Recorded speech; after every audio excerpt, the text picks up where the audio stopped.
just the way we see it is completely different from the way they see it.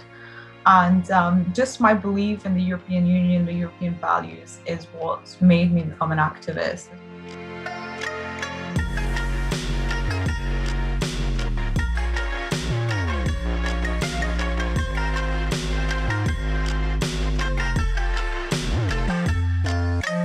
Hi, Ekaterina. Welcome. Hi, Alexia. How are you? Doing great, thank you. And you? I'm very well, thanks. All right, let's start with the first question I have for you. Could you briefly introduce yourself to our audience? Okay, I'll try to be as brief as possible. Hello, everyone. My name is Ekaterina. I'm 28 years old. I am Bulgarian, British, and European citizen. I guess global as well. I got involved with Jeff in 2020, and I've been very active in general politics since I was really young. I participated in a campaign for my country, Bulgaria, to join the EU, and then when I moved to the UK when I was quite young, so I also was very active in the Remain campaign as well. Now, let's get to the main and most important questions. How would you define your relationship with Brexit? It's beyond words. I would say just shock is the main word. Before the referendum, I never thought this was going to happen. Not in my right mind. I never thought, that this can happen. And I remember I read a lot of books about it, and I was reading how difficult it is for the United Kingdom to actually leave the European Union, the single market, all of the rules. And I thought it's impossible, and I thought people would never, they would never vote this. So I guess I was wrong in the way I was reading the British public, the same way that I guess David Cameron was wrong to read the public. I can imagine that your shock was even greater considering that you took part in the Remain campaign. So what prompted you to be an activist? I think it's just where I come from, and my family background. My parents were very passionate about the state of the world, and about geopolitics. And my country used to be communist before 1989. My parents weren't free, like the same freedoms that we all enjoy. The fact that we can travel, we can move wherever we want. My family, they didn't have these rights, and we really, as a country in Bulgaria, we fought very, very hard in order to enter the European Union and be free and enjoy democracy, human rights, and all of this.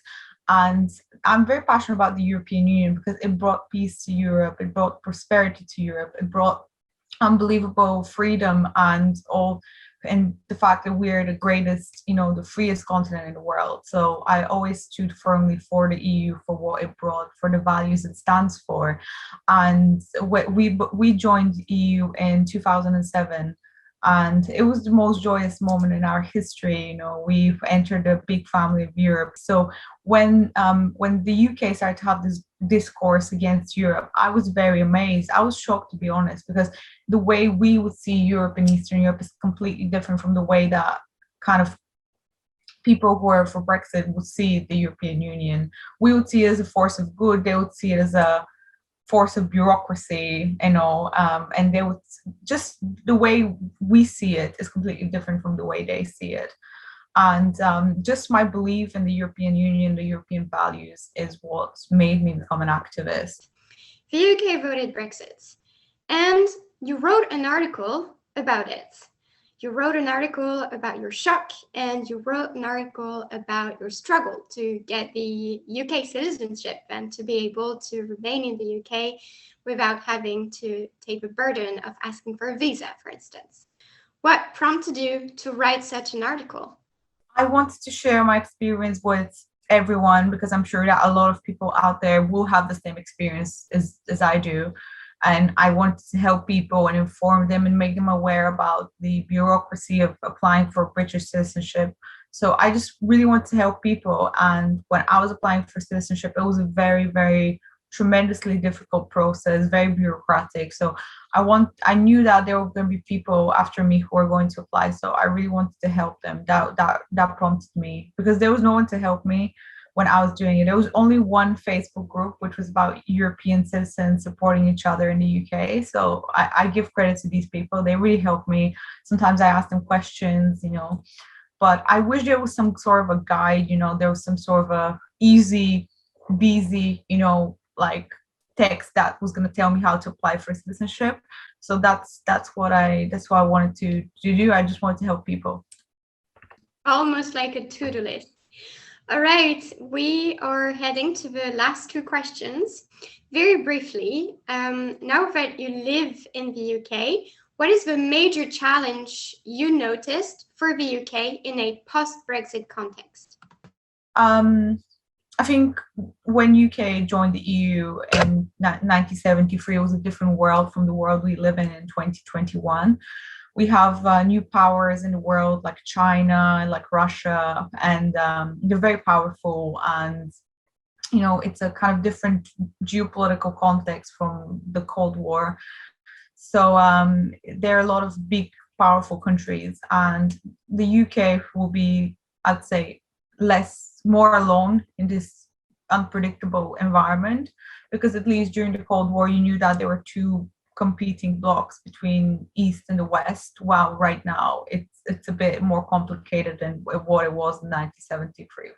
So I'd say great power politics is definitely one for UK, the different geopolitical context. And I guess it's a bit challenging, I guess, to forge these trade deals with so many countries after they left the single market, because because for 40, 50 years as part of the EU, they didn't have trade deals with other countries.